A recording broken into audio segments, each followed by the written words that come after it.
As we're celebrating the 500 years of the Protestant Reformation, and as each night another emphasis of that Reformation is given, I was asked to speak a word about sola gratia, by grace alone.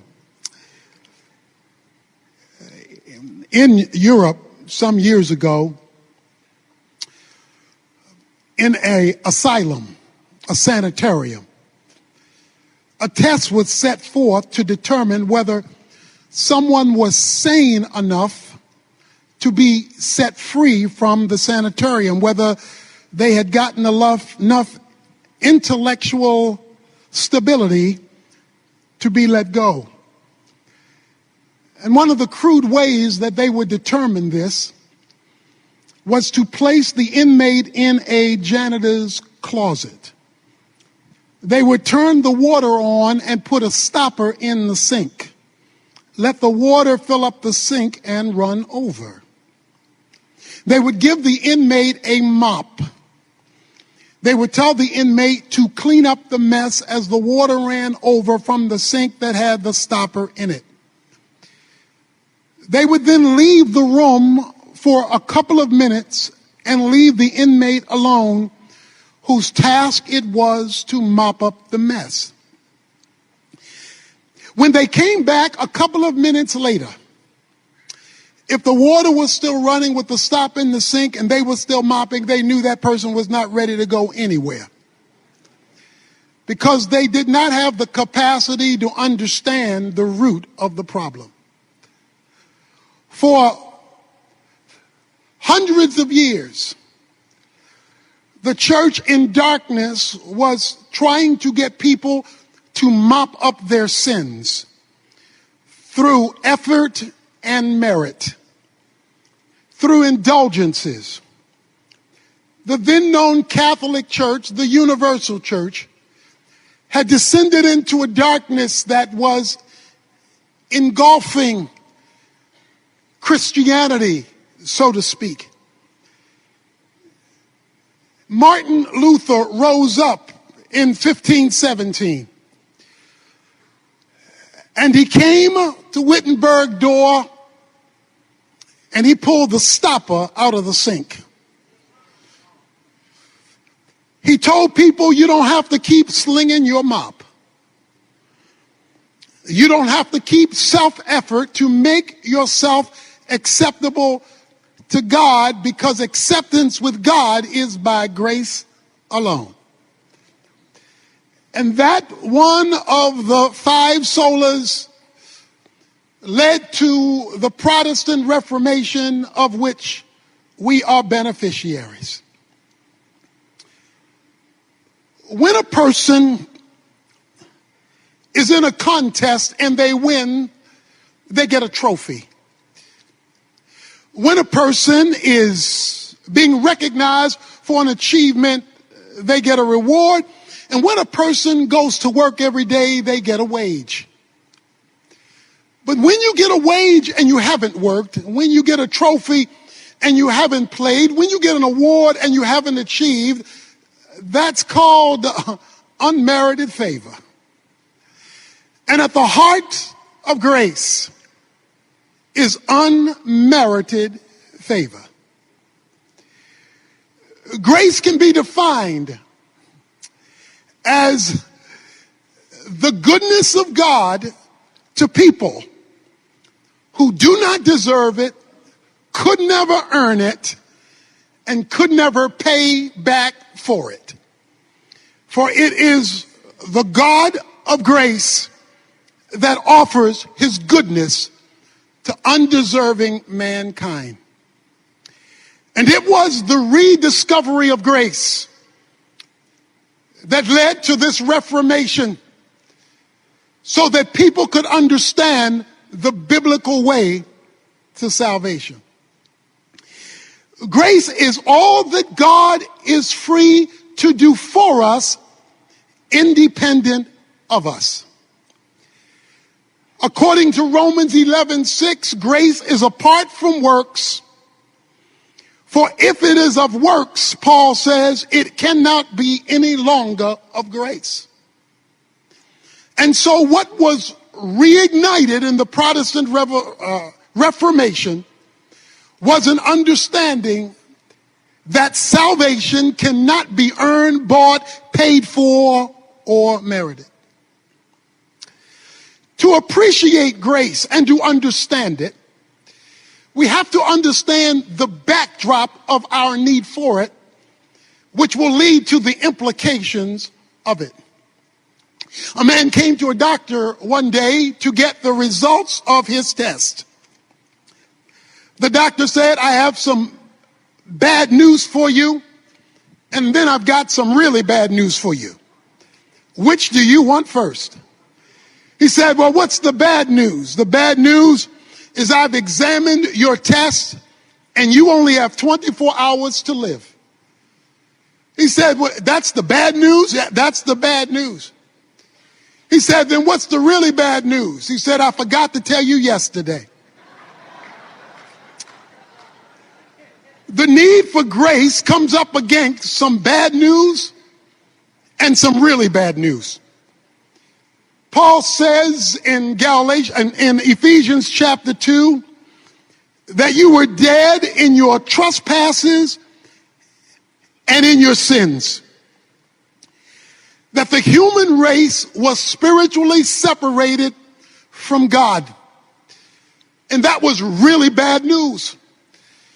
He goes on to say in those opening verses that the world, the flesh, and the devil had teamed up to condemn the human race to a virus called sin for which it could not heal itself. That no amount of human effort, no matter how well-intentioned, could solve the problem of sin in the human race. The Bible declares that all have sinned and fallen short of the glory of God. And he calls that spiritual death. Now, granted, we do that at different levels of decomposition. In the coroner's report, some are really dead. Some are sophisticated and dead. Some are rich and dead. Some are poor and dead. Some are black and dead. Some are white and dead, but all are equally dead, separated from the life of God. You know, in days gone by, funerals were very crude. People would die, and then they would be put in wooden boxes. And after put in wooden boxes, they would be put in horse-drawn carriages. They would be taken to the cemetery. And then this wooden box would be laid in a grave, dug by hands and shovel with ropes wrapped around the top and wrapped around the bottom to lower them in. But when you die today, you die in style. There isn't a wooden box, there's a bronze casket. There's not a horse-drawn carriage. There is not only a limousine, but a fleet of a limousine led by two motorcyclists out in front. You've always wanted to stop traffic. You get to stop traffic that day and go through red lights. You find yourself at the interment, not with ropes around the casket, but being lowered down by a nickel-plated machine. But I'm here to tell you, whether it's a horse-drawn carriage or a limousine, whether it's a wooden coffin or a bronze one, dead is still dead.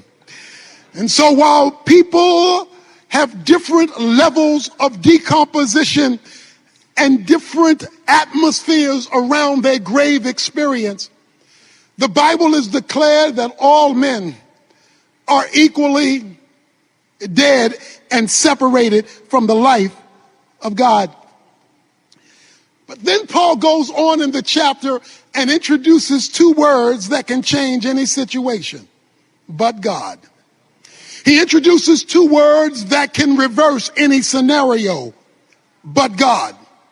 He introduces two words that can open up graves and unhook caskets and dig out dirt and make dead things live again. He says, but God. And then he introduces us to how we got grace. And he throws together some theological terms that is easy to read, but equally easy to miss. Listen to what he says.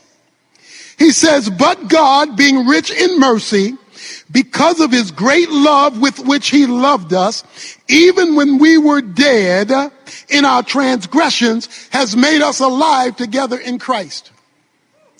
He says that God had to have a discussion among his attributes, that he had to get together with himself, by himself, about himself.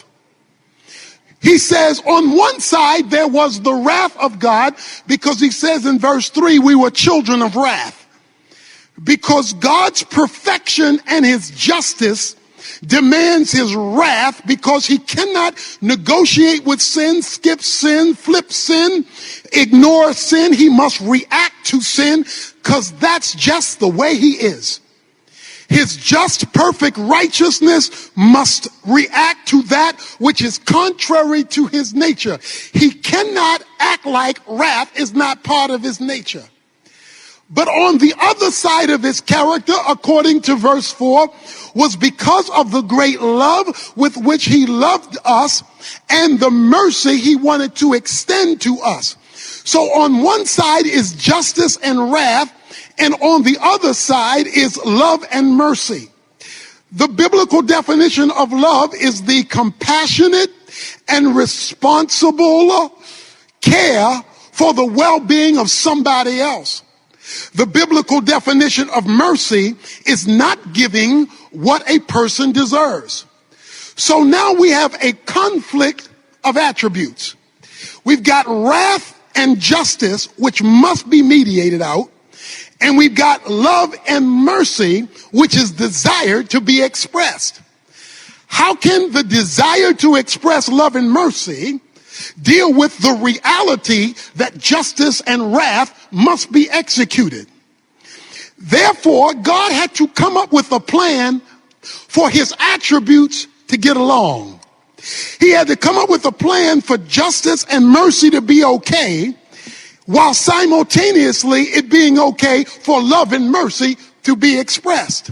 Since he could not look to his creation in order to resolve the problem, because the creation was the problem, he had to come up with an answer to address the conflict within the attributes, given the sinfulness of man combined with the desire of God expressing his love. And so he came up with a plan to resolve the problem in himself, by himself, for himself, to benefit mankind who could not help themselves because they were stuck in a graveyard. So when the four attributes got together and began to have a meeting, the God of the Bible came up with a plan, and that plan ignited another attribute called grace. When wrath and justice met love and mercy, creating a plan of redemption, expressing itself in the unmerited favor of God, God came up with the plan. That plan is no more greatly illustrated than when a young lady was driving down the highway and she was going 75 miles an hour in a 55 mile an hour speed zone. She was going 75 miles an hour many years ago in a southern town, and the policeman pulled her over. When the policeman pulled her over, he said, "Young lady, you going 75 miles an hour in a 55 mile an hour speed zone, and I've got to give you a ticket, but in this small town, it's the weekend, you're passing through, so I've got to take you to the court right now because you've got to pay the price." He took her to the courtroom, and when he took her to this single courtroom, the judge came in, and he said, "Young lady, you've been found guilty of going 75 miles an hour in a 55 mile an hour speed zone, so we're going to have to fine you $100. She protested, "But Your Honor, I don't have $100. He says, "Well, I can't change the law. You owe $100, or you can spend the weekend in jail." She broke out in tears and said, "But I don't have $100, and I don't want to spend the weekend in jail. Have mercy on me." As the judge looked down at her cry for mercy, he did something that astounded the bailiff and the policeman who brought her in. He pushed back his chair from behind the podium. He zipped down his robe. He left the bench. He walked and picked up his jacket, walked beside the young lady, reached in his pocket, took out a $100 bill and put it on the bench, unhooked his jacket, went back up and picked up his robe, zipped up his robe, went back to the bench, picked up the gavel. Young lady, you've been found guilty of going 75 miles an hour in a 55 mile an hour speed zone. The law says you must pay the penalty of $100 or spend the weekend in jail. Oh, but I see somebody else has paid the price. God, to satisfy the dynamics of his nature, came up with a plan where he left heaven's independent use of deity, put on a jacket of humanity, entered into time and space, died on the cross as a propitiation for the sins of mankind, rose from the dead, demonstrating that the payment for sin, tetelestai, had been received, and there was a receipt given an empty grave, demonstrating that salvation was provided to everybody in court who comes to the judge and says, I want mercy from the bench based on the sacrifice of Jesus Christ. But God came up with a plan to provide in grace salvation for all. It reminds me of the two preachers who were going south, and they went to this small southern town. One was from the north, and he didn't know how the south worked. And he sat down and they ordered breakfast. The lady came, the waitress came out, and she had on the plate eggs, bacon, but then she had this white gooey stuff. He said, what's that white gooey stuff? He said, that's called grits. He said, well, wait a minute. I didn't ask for grits. And I'm not going to pay for grits. She said, I don't think you understand. You in the South, you don't have to ask for grits. You don't have to pay for grits. You just get grits. It's just the nature of what we do. The beautiful thing about God's grace is the Bible says it is made available to all men because he just gives it away and gives it away and offers it at no charge. In fact, if you offer to pay for it, your payment will be rejected, because once it's of grace, it can no longer be of works. And so he says, but God, being rich in mercy, was willing to make salvation available to all who come to Christ for it. Now, we're all here evangelicals. We all agree with salvation by grace. But when Paul wrote Ephesians 2, he was talking to people already saved. He was talking to people already on their way to heaven. Why is he talking to them about a grace that they had already received? Because Paul understood that what often happens in the life of believers is they start out with grace, but then revert back to law. They start out with God's unmerited favor, but then they revert back to meriting something that cannot be merited. The Bible is clear that not only are we saved by grace, but we are sanctified by grace. That it is the grace of God that changes us after the grace of God has redeemed us. Many of our grandparents used a washing board to wash their clothes. They would scrub their clothes, and they would give all the human effort they had to get things clean. They would be tired and worn out, and the body would ache, not because they didn't want to be clean, but because there was so much work to make themselves clean, and then it could only be so clean because it was tied to their own human effort. But then through technology, there came a washing machine.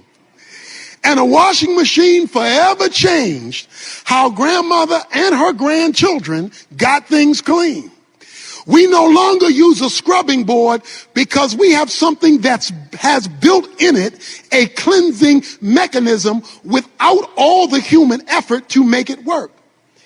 What would you say to a grandmother for whom you purchased at no charge to her a washing machine who still insisted on using a scrubbing board? You would tell her she doesn't understand what she has. That what I have given you is much better than what you can pull off on your own. Often what happens in the Christian church is we tell people, let's get saved by grace, but let's get changed by law. When the Bible is clear through the Apostle Paul that once you have grace, you are no longer under law, because what law does is it tells you what's wrong, but it can't make it right. The law is like a mirror you go to in the morning to show you how jacked up you got last night. You go to the mirror and it shows you your hair's out of place, boo-boo is in your eye. You go to the mirror and it lets you know that you a hot mess. But you don't then take the mirror off the wall and wash your face with it. You don't take the mirror off the wall and comb your hair with it, because you know the mirror is only designed to reveal it. It's not designed to fix it. What God has so given us in grace, even after salvation, is a means to fix the very thing that the law condemns. But because we either do not understand grace, do not trust grace, or do not utilize grace, we do not experience the flow of grace. And Paul says in Galatians 5 verses 1 through 4, when you lose sight of what grace is, you fall from grace. And when you fall from grace, you are severed from Christ. So there are evangelical Christians who are cut off from Jesus Christ while they go to church, cut off from Jesus Christ while they have devotions, cut off from Jesus Christ while they sing praises, because they are living lives independently of a relationship with Christ by grace and not by merit. Now, when we understand this, he says in Galatians 2 that this grace that God has provided creates a relocation. Listen to what he says. Paul says, he says that when we were dead, he made us alive together with Christ. He raised us up together with Christ. He seated us together with him in a whole nother location called heavenly places. Now that's a favorite Pauline theological term, heavenly places. Heavenly places is a euphemism for the spiritual realm. In chapter 1 verse 3, he says your blessings are in heavenly places. In chapter 1 verse 20, he says Jesus is seated in heavenly places. In chapter 2 verse 6, he says we are seated with him in heavenly places. In chapter 3 verse 10, he says the church operates with the angels in heavenly places. And in chapter 6 verse 12, he says the demons operate out of heavenly places, because heavenly places is where the action is. Let me put it another way. Everything visible and physical is preceded by something invisible and spiritual. Everything visible and physical is preceded by something invisible and spiritual. So if you want to fix the visible and physical, you've got to address the invisible and spiritual. If you do not address the invisible and spiritual, you will not be able to address the visible and physical, because the visible and physical, which is the result of the invisible and spiritual, emanates from a whole nother realm called heavenly places. The job of grace is to cause us to operate from a whole different atmosphere than the atmosphere we live in. We live down here, but we're to operate from the atmosphere up there if we are to partake of the grace up there that has been disseminated for our responsibilities down here. And it is only when we grab grace at that level. In fact, he goes on to say in verse 7, grace is so spectacular, this thing that the Protestant Reformation got going and that we're still having to learn about, it is so awesome that in the ages to come, that is quadrillion years from now, when I meet you at the corner of Gold Street and Silver Boulevard, he says, in the ages to come, God will be manifesting his grace. Translation, you ain't seen nothing yet. Because God is infinite, he is going to expose himself, since there will be no competing sin, so that every day, in fact, there is going to be so much grace in eternity, God is wiping out night so that you don't miss anything. He's going to give you a glorified body that can't get tired. He's going to keep it daylight forever, so that forever all you're going to see is God showing up, showing off. You're going to say, ooh, wow, God, ooh, did you see that? I mean, it's going to be non-stop exposure of infinitude by an infinite God in the ages to come. Verse 8 and 9, you have been saved. He says the Greek word for saved means to be delivered or rescued. He says all this is by grace. And it is by grace, and you are connected with him. You know, I've been the chaplain for the Cowboys, chaplain for the Mavericks. And when I do the Mavericks, they give me 4 tickets. They give me 4 tickets. I do the Maverick chapel. I tell some of the guys in church, I say, don't go on your own. You come with me. Because if you come with me, they charge you $15 a car to park. You don't have to pay to park because you're with me and I get a free parking pass. So you come with me. That saves each one of you $15 from parking. When you come with me, we're not going through the general public entrance. We have a private entrance. And we have a private entrance because I can go through that entrance. But if you're with me, you go through that entrance too. Not because of who you are, but because of who I am. When we go downstairs, there's a 4-course meal. You don't have to go buy food like everybody else because I eat for free, but you're with me. And since you're with me, you eat what I eat at no cost to you because you are with me. We then go in and we watch the game.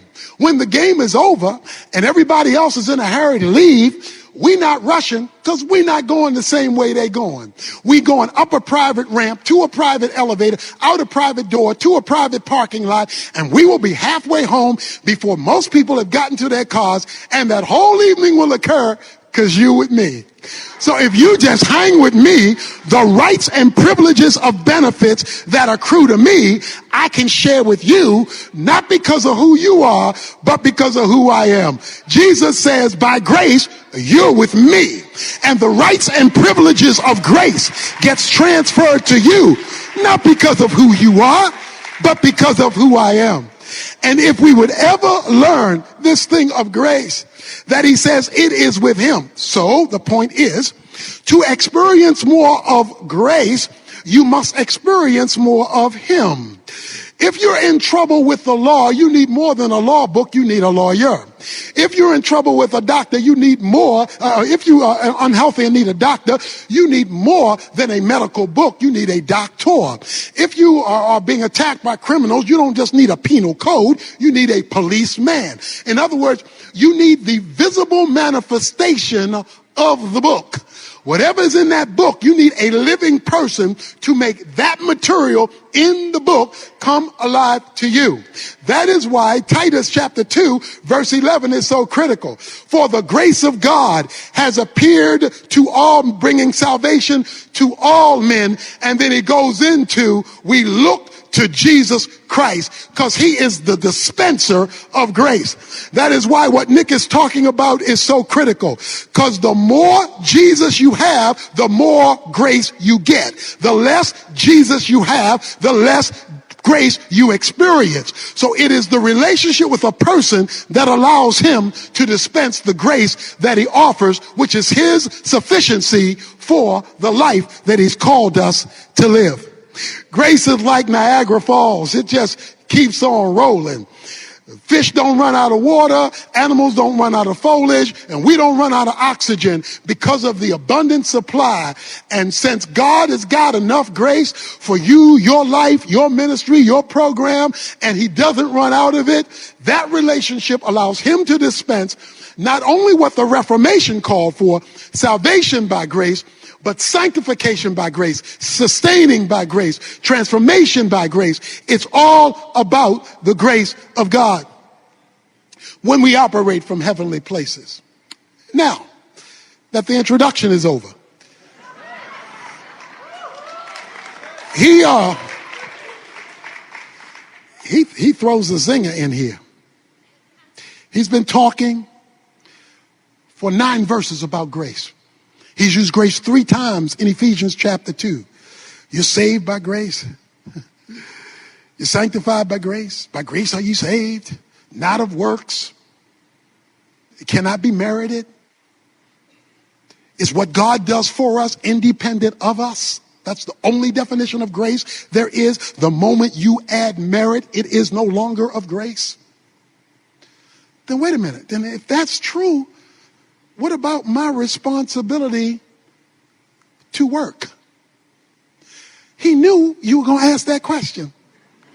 So he comes in verse 10 and he keeps grace alive. He says in verse 10, for we are his workmanship, created in Christ Jesus for good works, which God prepared beforehand so that we would walk in them. You don't work to get grace, because grace cannot be earned. Grace cannot be merited. There is nothing you can do to make God give you grace, for then you would merit it and no one should boast. But what you can do is respond to grace. Your work, my work, our ministry, your service, what you do should be a response to grace. It is not an effort to merit grace. It is our appreciation for the greatness of grace that has been freely given to us. And the more of that grace you experience because of the work that you do. Notice the phrase, we are his workmanship, because it's about him.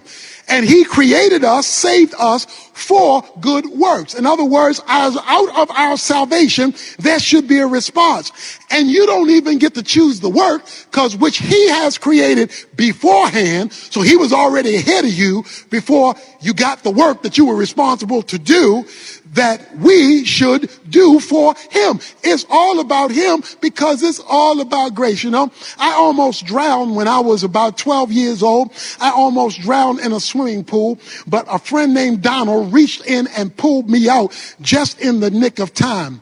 I got so shook up by that experience, I went on to become a lifeguard.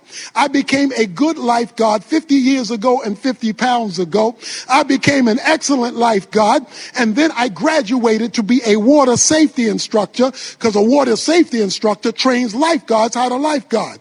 You see, when I got delivered from drowning, I developed a passion to deliver other folk from drowning. So having been delivered myself, I became a lifeguard and a water safety instructor so I could give to others the very deliverance that I had experienced myself. You see, when you never forget where God brought you from, when you never forget where you were drowning in the graveyard of sin and death, you can't help but show appreciation by becoming a spiritual lifeguard and delivering others through good works. Not to earn grace, because grace cannot be earned, but to respond to grace, because grace is great when it is given. He says that this grace is God. You know, there's a movie, The Hanging Tree. The Hanging Tree with Gary Cooper. This is an old movie. Gary Cooper is a doctor, and he's in an old western town. And this young man gets shot. And Gary Cooper goes, and Gary Cooper works with him and takes out the bullet and saves the man's life. The young man said, "Doc, you saved my life. What can I do for you?" The doctor looked at him and said, "Well, I tell you what, you can be my assistant, and you can be my assistant for the rest of your life, because that's how long you would have been dead if I hadn't saved you." When you understand that God has saved you for eternity, it's okay to give him a few years of your life in history, giving him an appreciation for the magnificent grace of God. When you understand grace and you respond to grace, as grace, you get more grace for God to do more in you, through you, for you, But when you leave grace, even when you're doing ministry, you get cut off from grace, and then you are severed from Christ. And so you do not experience the availability of the grace that God has given. While you can never earn grace, you can always access it. Romans chapter 5, verse 2, we access this grace by faith. So you access it, but you never earn it. And then in the last section of the book, I want to throw you an uncomfortable comment for some of you, because he doesn't leave the subject of grace. He throws in an adverb after talking about what grace is, after discussing how grace works, the union we have with Jesus Christ, and the flow. You know, when I was a boy, the way we took baths in the inner city of Baltimore was the way we went swimming in the inner city of Baltimore was the fire hydrant. Every Saturday, the fire marshal would come and flush out the fire hydrant. We put on our bathing suits and we go swimming. And we just let the water run on us as we were playing in the fire hydrant. But something always bothered me. I went to my daddy. I said, Daddy, that 3-foot fire hydrant, how does that have all that water? He said, boy, that fire hydrant doesn't have any water. It's underneath. It's hooked up to the dam. And the dam provides, through a pipe under the ground, the water you're getting out of the hydrant. When he explained that to me, I understood that their flow from the dam, which was much bigger than what I needed for my swimming lesson. That's how grace is. There's more grace than you can ever flush through your life. But when you open up that flood and God is able to flow to you and through you, because you are now being of benefit to others, you are now seeing what God can do that only God can do, for which only God deserves the glory. You're merely a hydrant through whom he can flow. And then he says, therefore. Somebody say therefore. Because see, whenever you see therefore, you need to ask what it's there for. Therefore always means in light of what I just said, in light of what I've just talked about, in light of what I just explained. That is, in light of my discussion about grace. And then he gets sensitive. Because he says, in light of what I said, he goes from verse 11 to verse 22, and he says, there should be racial healing in the church. He says, verse 13, but now in Christ Jesus, you who were formerly off have been brought near by the blood of Christ. For he himself is our peace, who has made both groups into one and broke down the barrier of the dividing wall by abolishing in his flesh the enmity which the law of commandments contained in ordinances, that he himself might make two into one new man, thus establishing peace, that they might be reconciled both into one body to God through the cross, and having killed the enmity. Let me put it this way. When grace hasn't gotten big enough and flowed strong enough to bring racial healing, Paul says in chapter 2, you don't understand grace. Because one of the things that the good works of grace will do, verse 10, is in verse 11 through verse 24. It makes the two into one. No longer is there illegitimate division between Jew and Gentile when grace has been understood. Because in the grave, you're just dead. In the grave, it doesn't matter history, background, culture, color, class. In the grave, you are equally separated from God. In hell, you are equally separated from God. But he made us alive, an understanding of grace. So what this says is that the American church, in the divisions that we've had in history and in the divisions we still have today, don't understand grace. Because Paul says if you understood grace and you were doing good works, then you wouldn't have this division, because the cross brings peace. Whenever my wife makes me a sandwich, it will always be with mayonnaise. I don't eat mustard sandwiches. I am not a mustard guy. I am a mayonnaise guy. Now, mayonnaise has some ingredients that don't get along. Two ingredients in mayonnaise that don't get along is oil and water. Mayonnaise has oil and water. No matter how much you stir it together, push it together, force it together, oil and water are going to go back to their different end zones, because they understand their component parts are not meant to get along. But the reason I can eat mayonnaise is because of a process of emulsification. Emulsification is a process of taking two things that can't get along and bringing them together in harmony to create something new, special, and in my case with mayonnaise, tasty. So the reason why I can eat mayonnaise is because introduced to oil and water is egg.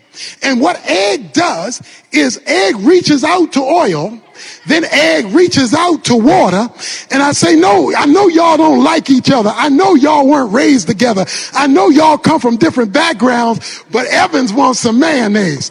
So what I'm going to do is I'm going to reach over here, and I'm going to reach over there, and even though you don't relate to each other, both of you relate to me. And if I can get you water to relate to me and you oil to relate to me, I'm going to intermix with both of you so that Tony Evans can have a mayonnaise sandwich when it's time to eat.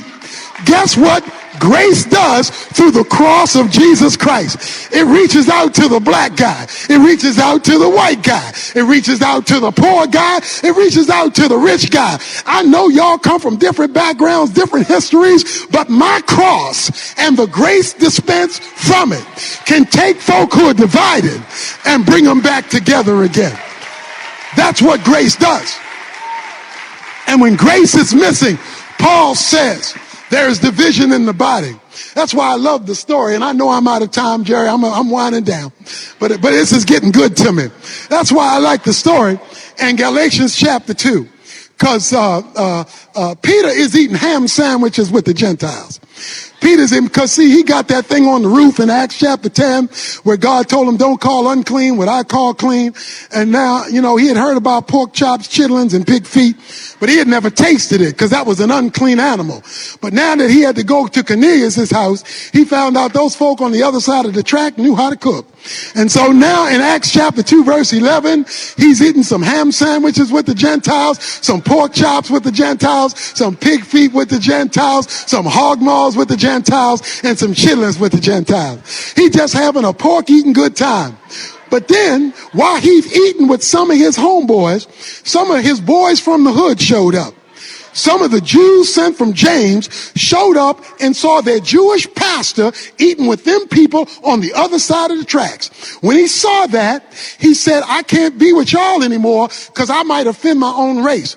So he got up and went back to the Jews in order not to let them be upset with him, because he was fellowship with these people over here. We got to live with them in heaven, but that don't mean we got to eat with them on earth. So Peter got up, and the mist in the pulpit is a fog in the pew. It says when Peter got up, the rest of the Jews who were with him got up. So they got up too. It goes one step further. It says even Barnabas was carried away by their hypocrisy. Not my boy Barney, anybody but Barney.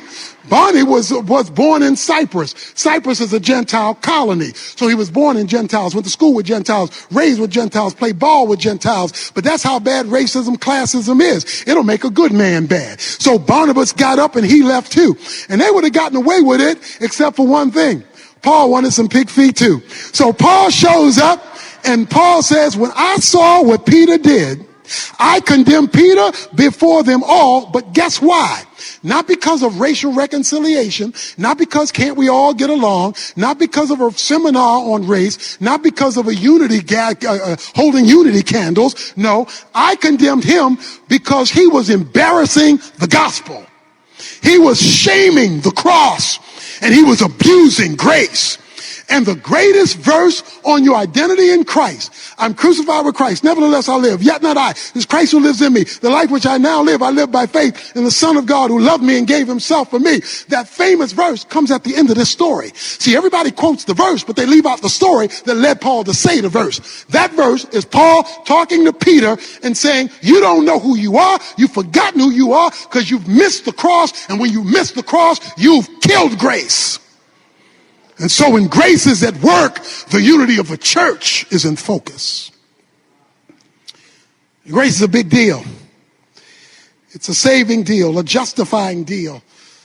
It is a sanctifying deal. It will be a glorifying deal. It is also a unifying deal.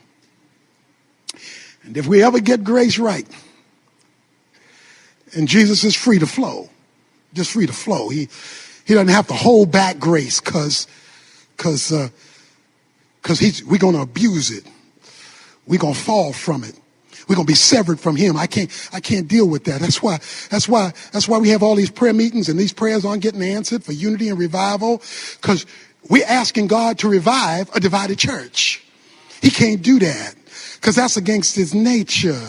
You see, God is one God composed of three co-equal persons. The Father is not the Son is not the Spirit. These three are distinct, yet they are one. It's like a pretzel with three holes. The first hole is not the second hole is not the third hole, but they all tie together by the same dough. You see, it's all just one thing, but three distinct persons. And when he has a divided body, he cannot be the unified God that he is. So we can pray till we blue in the face, but there will be no revival. There will be no transformation. There will be no breakthrough of the grace of God in the culture if he has to do it through a church he can't identify with. So he says, when you understand grace, it shows up cross-culturally, cross-racially. In conclusion, for real this time,